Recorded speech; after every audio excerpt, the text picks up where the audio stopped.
was just calling to get information in regards to my policy. I'm gonna give authorization to my cousin Juan Jimenez, and then we just have some questions on that. And he's here. He's here on the line. Go ahead. Hello. How are you? Hi, sir Juan. Yeah, I'm good. How about you? I'm doing great. The first question that we have is, what type of policy does my cousin have? It's called Index Universal Life. So she has an IUL. How much cash value does she have at the moment? It's $300.10 for the accumulation value. She can take out a loan, minimum $500 So how many years is that predicted to take? after 3 years. So it's going to take 3 years for her to accumulate cash value then, right?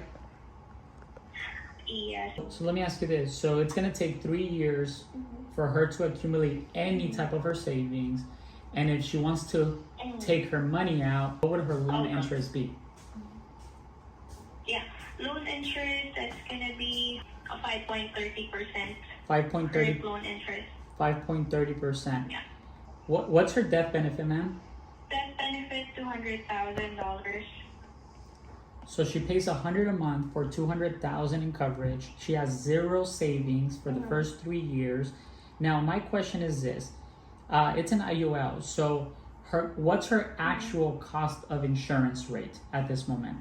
You're paying $100, but that's not your cost of insurance. $34.15. My next question is, as she's getting older, right? She's getting older. Her cost of insurance, it's gonna go up, correct?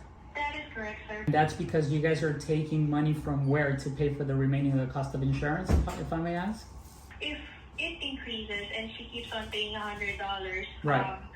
The remaining, or the, what you call this? The difference We of the will cost take of it out insurance. the cash value. Right. So you guys will take Yeah. it. You guys will take it from the savings to pay for the policy, correct?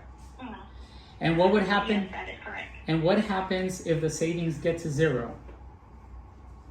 Don't give me a long explanation. Don't give me a long explanation. Just what happens if the cash value gets to zero? What happens with her policy?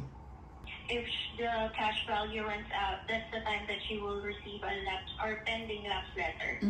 Pending lapse letter, which means her policy will terminate. Yeah, if she doesn't make a payment on her policy. Correct, which it will be crazy expensive because she has to overfund the policy. Yeah. Okay, got it. And I have one last question for you as you're doing that, if you don't mind. Sure. Go ahead. So, Go ahead. so why do you think it would be fair if I was to own an Index Universal Life policy and somebody sold me this policy as an investment for my future or for my children's future?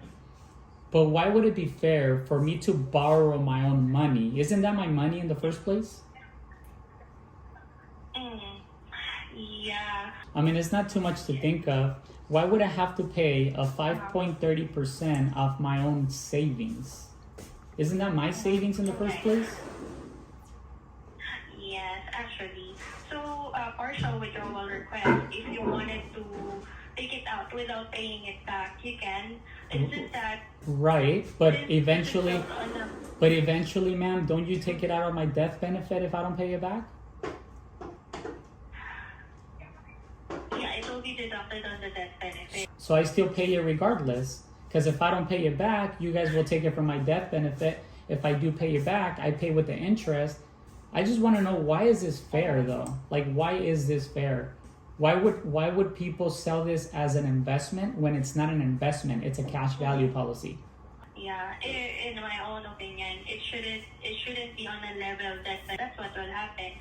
Whatever you take out will be deducted from your death benefit. Exactly, but I got this for my family, so why would you guys deduct something from my death benefit when it's for my kids? I mean, it doesn't make sense.